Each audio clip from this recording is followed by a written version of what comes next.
Hey everyone, welcome back to Bricks and Patterns, where we take on big renovations one project at a time. We're trying to turn this dated and drab property into a dream-worthy house. This property has so much potential and we can't wait to show you how we'll bring it back to life. From scraping off this old wallpaper to replacing the nasty windows. We've got a lot of work ahead of us, but trust me, it's going to be worth it. And today we're diving into crucial parts of the build, digging out the floor for a brand new soil pipe and to reveal the foundation. We'll also prepare the loft for the chimney suspension. So grab your coffee, your tool belt, or just sit back and relax because it's time to make some renovation magic happen.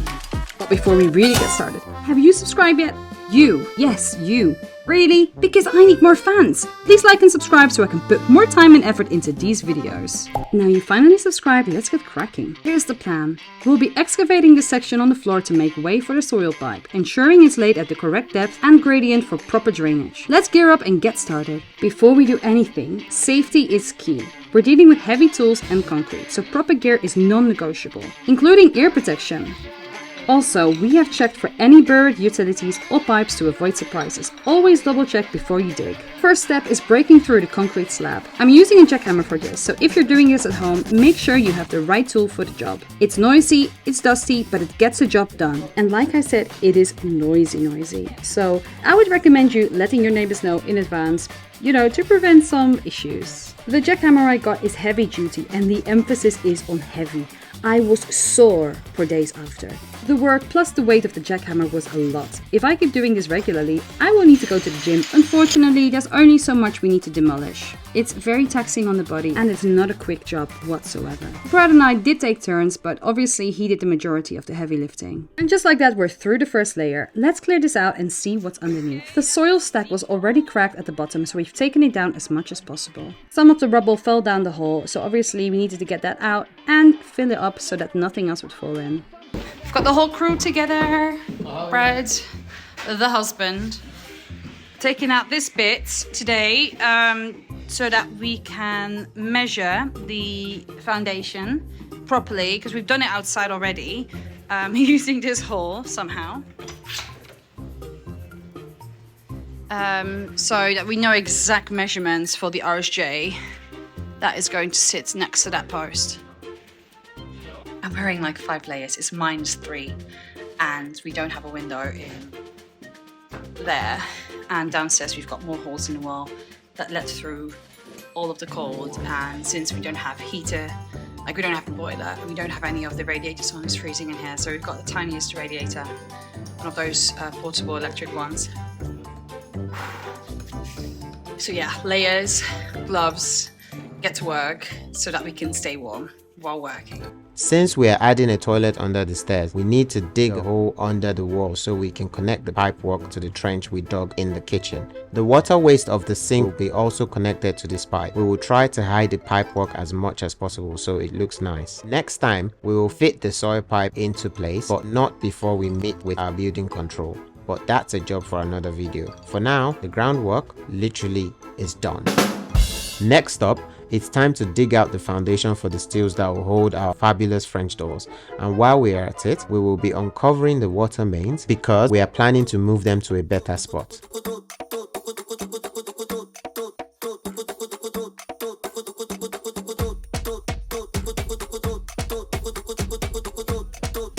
Check this out. The current connection to the mains is just a janky bent copper pipe. But don't worry, my trusted plumber is on the case and will transform this into something much safer and less questionable. Randomly, they just bent it somehow.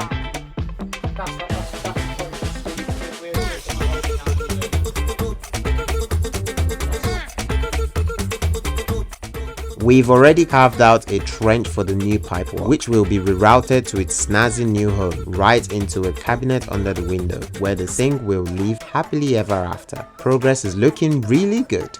So while the boys were doing that, I was tackling one of the grimiest tasks, which was removing the old copper pipework in the loft.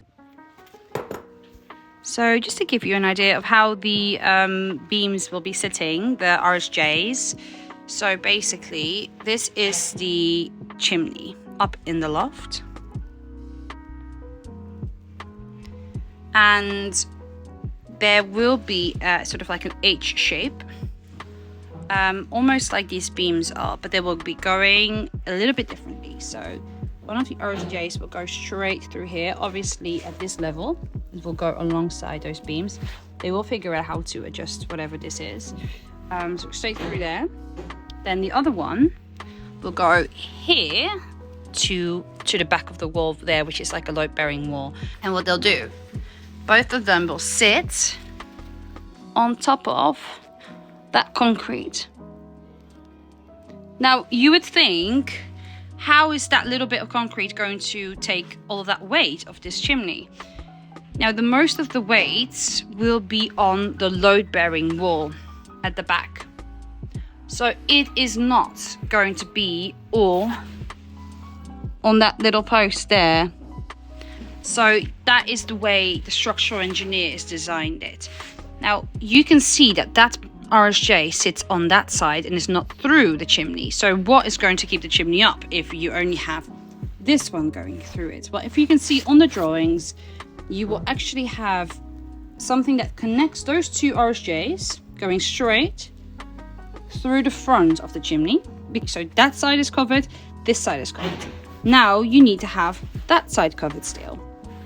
That one will now be covered by adding another noggin just off the horizontal noggin here to go that way, and that will sit on top of the load-bearing wall as well. So now you have basically suspended the whole chimney. Don't know if that makes sense, but to me it does, but only after a lot of asking questions. I'm looking at the drawings. But that should be how it goes. So with the new plumbing system on the way, we don't need a water tank anymore, and we need the space to suspend the chimney. Before I start yanking pipes out, I've gotten an understanding of where everything runs. It's important to understand what's connected to what. These pipes used to feed the old water system, but it's no longer active. I've already drained any remaining water to prevent flooding accidents. Lofts can be tricky tight spaces, awkward angles, and sometimes you're battling cobwebs too. Patience is key here. I'm cutting the pipes bit by bit before pulling them out entirely. One of the great things about copper is that it's recyclable. These pipes might be coming out of the loft, but they're not going to waste. I'll take them to a local scrapyard. Bonus points for being environmentally friendly and earning a little cash back. Not every renovation job has perks like this, so I'll take it. Here I'm trying to remove all the woodwork where the old tank used to be. I don't know when the chimney is ready to be suspended, but when it is, at least we'll be ready for it. So now we finished in the loft, it's time to work our way down.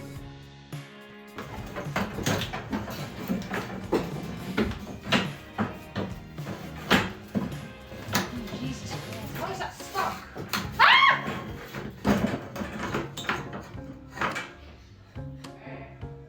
Thank you! Oh my god! I just pulled that fucking thing through the floor. It's so fucking scared. Jesus Christ. I'm not quite sure why I got scared, but it shook me. Once again, this is a job that just looks so simple. Cutting the pipes in all different locations with a very limited space to maneuver. It actually takes a lot more time than you think. I was just researching what this hole was and what this water pipe was. But it's the overflow, thankfully, because we already closed that hole on the outside. So I am really happy about that. Don't know why I thought it was like a gas pipe or something. Say bye-bye to the overflow. I really needed some brute force to get this off because it was stuck. Most of these old properties have floorboards that you can easily lift up and you can see what's underneath. Annoyingly for us, the previous plumber just cut out big chunks out of the joists. This means that some of the floorboards actually crack where the pipework is. So I guess I'll have to find a fix for that as well.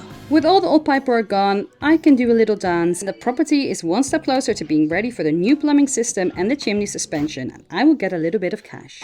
Let's check in with the boys who are doing the heavy lifting.